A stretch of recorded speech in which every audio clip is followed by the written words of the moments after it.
नमस्कार दोस्तों, आपका समाचार अपना देश के इस क्राइम एपिसोड में स्वागत है।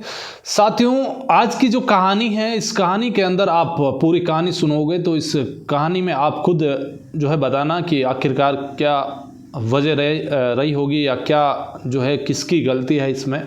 तो पूरी कहानी सुनने के बाद आप कमेंट ज़रूर कीजिएगा।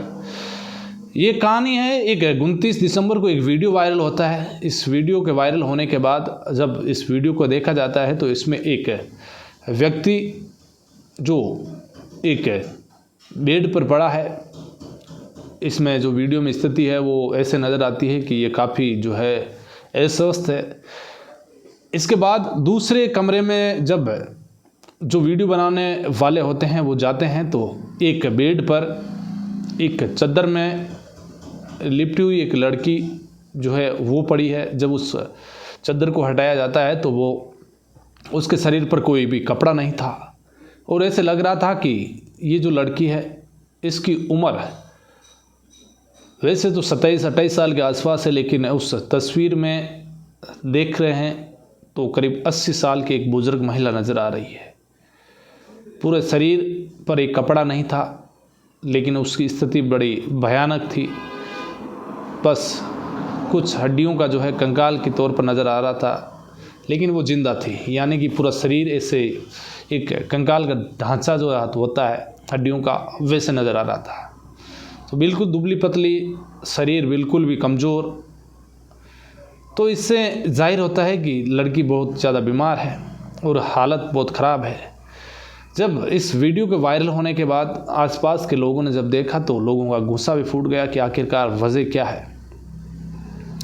फिर इसके बाद जो है पूरी कहानी आप इस वीडियो के माध्यम से समझिएगा। ये बात है उत्तर प्रदेश के ही एक ज़िला लगता है महुआ, और महुआ के इस ज़िले का ही एक गांव जो है कोटपुतली एक थाना लगता है, उसी थाने इलाके की बात है। इस थाने इलाके में एक पान मंडी में एक घर, जिसमें एक रेलवे का रिटायर्ड कर्मचारी रहा करता था, जिसकी उम्र 61-62 साल, नाम ओम प्रकाश राठौड़, इसकी पत्नी रेणुका राठौड़ और एक बच्ची इनकी, जिसका नाम रेशमी। ये परिवार में 3 सदस्य ही रहा करते थे। अब इनकी ज़िंदगी अच्छी चल रही थी, क्योंकि जो ये रिटायर्ड कर्मचारी थे, ये रेलवे में एक सीनियर क्लर्क के पद पर जोधपुर में तैनात थे, राजस्थान के जोधपुर में। और यहाँ से ये 2015 में जो है सेवानिवृत्त यानी कि रिटायरमेंट हो जाते हैं। रिटायरमेंट के बाद ये अपने घर पर आते हैं और घर पर आने के बाद इसी महुआ के ज़िले में जो है इस पान मंडी के घर में रहा करते थे। अब धीरे धीरे वक्त बीत रहा है, पति पत्नी बच्ची साथ में, और ये बच्ची से बेहद प्यार करते थे, उस बच्चे की पूरी देखभाल करते थे। अब वक्त आता है 2016 का। अचानक इनकी पत्नी की तबीयत खराब होती है और एक दिन इनकी पत्नी की जो है मौत हो जाती है। अब पत्नी की मौत होने के बाद अब घर में बच्ची और ये इस बच्ची के पिता ओम प्रकाश राठौड़ दोनों। बच्ची जो है मंद बुद्धि की थी, उसी की हालत ऐसी थी कि यदि उसे जब कपड़े पहना दिए जाते थे, कुछ ही देर के बाद वो कपड़े सारे खोल कर फेंक देती और इधर उधर घूमती रहती। अब पिता परेशान, लेकिन अब करे तो क्या करे, इस बच्ची से वो बेपनाह प्यार भी करते, एक बच्ची। अब ओम प्रकाश राठौड़ जो है इस इलाके को छोड़कर इसके पास में ही एक जगह पर इन्होंने मकान बनाने का फैसला किया। अब वो उस जगह पर जो है एक प्लॉट लेते हैं और ओम प्रकाश राठौड़ जो है वहाँ पर जो एक इलाका जो कोतवाली लगता है, उसी इलाके के पास में ही एक प्लॉट खरीदा, जो एक सुनसान जगह जहाँ पर ज़्यादा आबादी नहीं थी। तो इन्हें लगा कि यहाँ पर आराम से रहेंगे, कोई दिक्कत है नहीं। परिवार में अब 2 बच्चे हैं, ये 2 ही लोग। तो यहाँ पर एक प्लॉट खरीदने के बाद इसमें वो मकान बनाते हैं, लेकिन जब मकान बनाया जाता है तो इनके पास पैसों की कमी होती है और इन्होंने अपने पेंशन पर जो है लोन उठा लिया। अब पेंशन पर इतना लोन उठा लिया कि अब थोड़ी बहुत पेंशन जिससे इनका गुजारा हो सकता था, इतनी इन्होंने पेंशन रखी। अब ओम प्रकाश राठौड़ का जो मकान बनकर तैयार हो गया तो फिर इसमें रहना शुरू कर दिया। अब बच्ची की ये खुद परवरिश कर रहे थे। अब धीरे धीरे वक्त बीतता गया।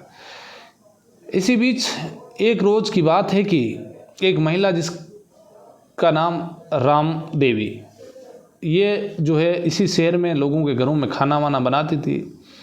जब ये घर से इधर गुजर रही थी तो ओम प्रकाश राठौड़ की नज़र पड़ी कि ये महिला जो है कई बार जाती है आती है, तो वो उसे रोकते हैं और पूछते हैं कि तुम क्या करती हो। तो वो बोलती है बाबूजी मैं जो है इस शहर में लोगों के घरों में झाड़ू पोछा करती हूँ, खाना बनाती हूँ।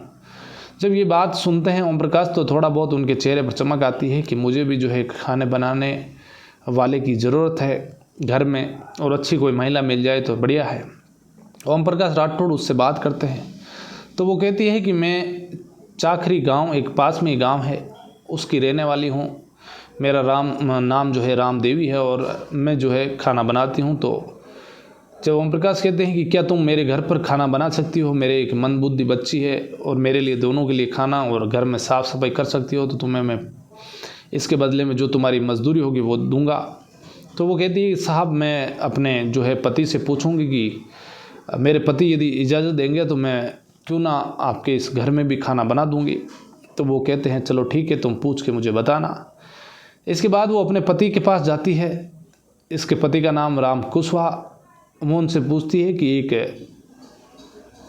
इसी इलाके के जो है जो कोतवाली इलाका है, इस कोतवाली इलाके के पास में ही जो है एक मकान है, उसमें एक साहब रहते हैं, उनके बच्ची है एक, वो मंदबुद्धि है, उन्हें खाना बनाने की जो है बात कही है मुझे, साफ़ सफाई की, तो क्या मैं कर सकती हूँ क्या। तो उसके पति कहते हैं कि यदि तुम्हें फुर्सत हो और तुम्हारे पास काम ज़्यादा नहीं हो तो तुम कर सकती हो, कोई दिक्कत है नहीं। इसके बाद वो कहती है चलो ठीक है। अब वो इसके घर पर, ओम प्रकाश राठौड़ के घर पर जो है राम देवी खाना बनाने और साफ़ सफाई करने के लिए आने लगी। अब धीरे धीरे वक्त बीतने लगा। राम जो है इधर ओम प्रकाश राठौड़ के भी जो है अब खाना और घर की साफ़ सफाई का काम होने लगा। वो भी अब अपनी ज़िंदगी अच्छे से जी रहे थे। धीरे धीरे वक्त बीता, लेकिन अब जो राम देवी है वो बीच में जो है कभी काफ़ी दिनों बाद आती, 2 दिन से 3 दिन से घर चली जाती। तो एक रोज़ ओम प्रकाश राठौड़ कहते हैं कि तुम जो है काफ़ी दिनों तक घर पर नहीं आती हो, मुझे खाना बनाने की जो है परेशानी होती है, बच्ची को जो है खाना खिलाने में, तो तुम थोड़ा ऐसा कैसे कर रही हो। यदि तुम अपने पति से बात कर यहीं मेरे घर पर ही जो आकर रह जाओ, दोनों हस्बैंड वाइफ, और मेरे भी परवरिश कर लो, तो बात करो तुम्हारे पति से। तो वो कहती है चलो ठीक है, मैं पूछती हूँ, आना जाने की तुम्हें नौबत नहीं रहेगी और तुम्हें मैं अच्छी पेमेंट भी दूंगा। तो इसके बाद वो अपने पति राम कुशवाहा के पास जाती है और कहती है कि साहब ने बोला है कि यदि तुम दोनों पति पत्नी मेरे घर पर ही आकर जो है रहना शुरू कर दो, खाना बनाना साफ़ सफाई का काम शुरू कर दो, तो मेरे भी, हम 2 लोग रहते हैं तो 2 के बदले 4 रहेंगे, कोई दिक्कत रहेगी नहीं, तुम्हें भी इस घर में जगह मिल जाएगी। अब पति पत्नी वो राज़ी हो जाते हैं, आकर यहाँ ओम प्रकाश राठौड़ के घर पर रहना शुरू कर देते हैं।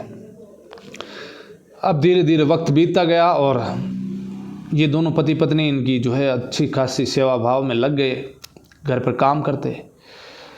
अब वक्त आता है 2025 का, जून जुलाई का महीना था और अचानक जो है ओम प्रकाश राठौड़ की तबीयत खराब हो जाती है। उन्हें जो एक बीमारी, टीबी की बीमारी थी, तो वो इस कदर बीमार हो जाते हैं कि अब जो है वो पेंशन भी लेकर जो है बैंक से आ नहीं सकते, बेड से उठ नहीं सकते, डॉक्टरों को अब दिखा नहीं पाते, पैसे है नहीं। इधर जो नौकर नौकरानी थे दोनों, राम देवी और राम कुशवाहा, उन्हें भी लंबे समय से तिनका जो तनख्वाह थी उनकी, जो उनकी सैलरी खोल रखी थी काम के बदले, वो भी उन्हें समय पर मिल नहीं पा रही थी।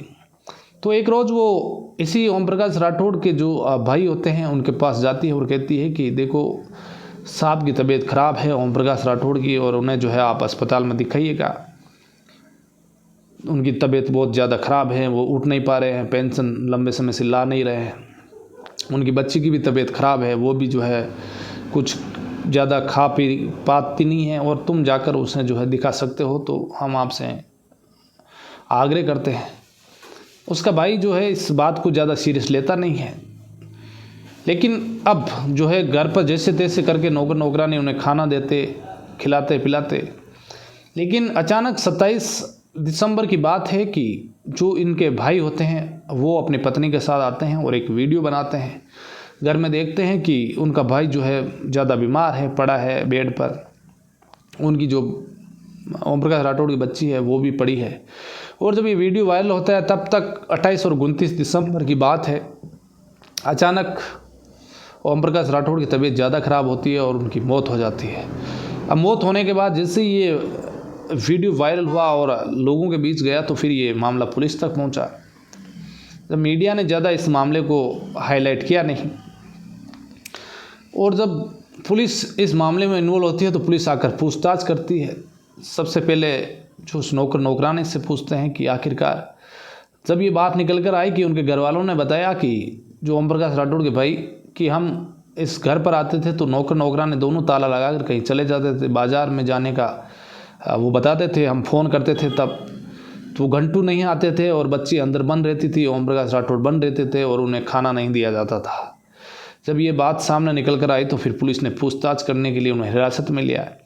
जब उनसे पूछा तो उन्होंने कहा साहब ऐसी कोई बात नहीं है, हम जो है उन्हें खाना हमारी तरफ से जितना हो सकता था हमने किया, लेकिन उनकी ज़्यादा तबीयत ख़राब होने की वजह से वो पेंशन भी नहीं ला रहे थे और घर में खाद्यान्न की सामग्री कम पड़ रही थी, तो भी जैसे तैसे हम कर रहे थे। हमने उनके भाई के पास जाकर भी जो है विनती की लेकिन उन्होंने भी सुनवाई नहीं की। तो अब पुलिस ने कहा कि चलो एक काम करते हैं कि पड़ोसियों से पूछते हैं। जब पड़ोसियों से इस बात को लेकर पूछा तो उन्होंने बताया कि वाकई में ये नौकरानी सही बता रहे हैं, इन्होंने जो है इनकी परवरिश की और लंबे समय से 8-9 साल से ये इनके साथ ही रह रहे हैं।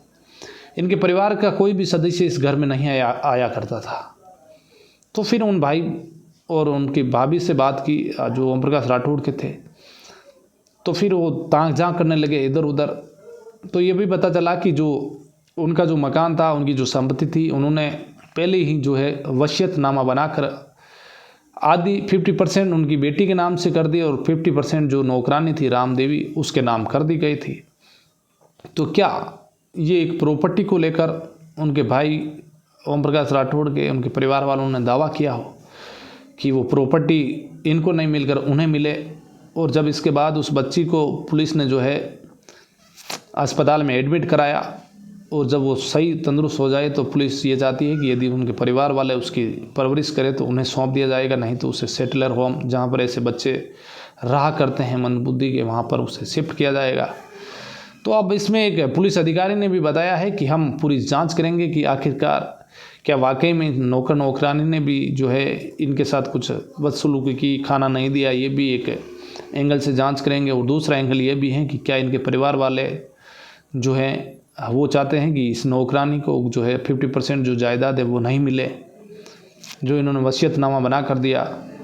तो इस वसीयतनामे में एक बात भी लिखी थी ओम प्रकाश राठौड़ ने कि मेरी जो मृत्यु होने के बाद मेरी चिता को है आग लगाने भी जो है मेरे परिवार वालों को नहीं दी जाए, नहीं ऐसा जो है क्रियाक्रम करने दिया जाए। तो ये तमाम बातें थी। अब आप ही बताइएगा आखिरकार इसमें किसकी गलती हो सकती है, और यदि कोई कहानी इस इलाके से सुन रहा है तो वो भी इस कहानी के बारे में ज़रूर कमेंट बॉक्स में बताइएगा हमें भी। तो आज की कहानी में बस इतना ही, फिर किसी कहानी में आपसे मुलाकात होगी। तब तक के लिए आप अलर्ट रहिए, सावधान रहिए, क्राइम से बचिए। जय हिंद।